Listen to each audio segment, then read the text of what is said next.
À moins de 30 mètres sous terre, les catacombes de Paris, l'ossuaire sans aucun doute le plus connu du pays, garde les squelettes de plusieurs millions d'habitants. Très réputé pour ses longs mais étroits couloirs sinueux et obscurs.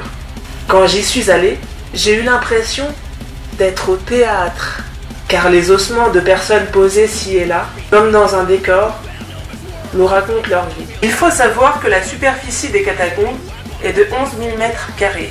À l'époque, au XVIIIe siècle, à la place des catacombes, il y avait des carrières, d'où l'on extrayait des roches pour construire Paris.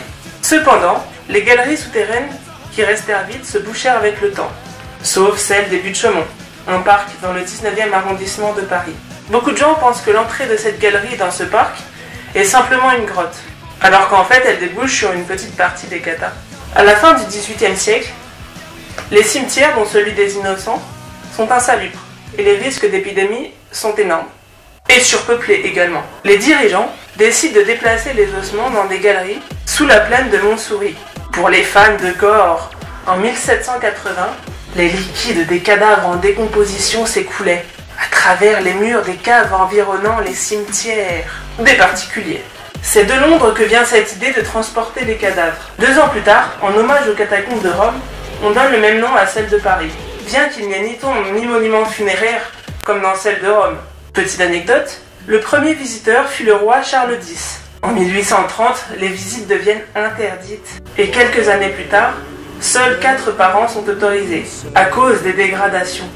Des salles appelées cabinets sont aménagées à l'intérieur pour étudier les minerais.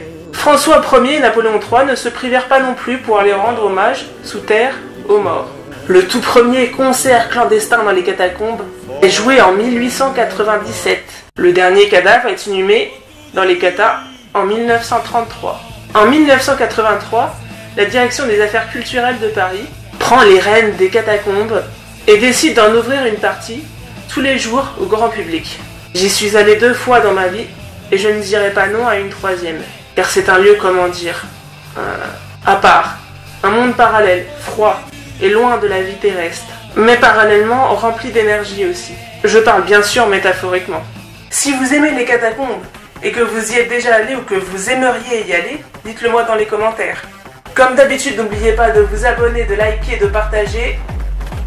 Bye, je vous aime.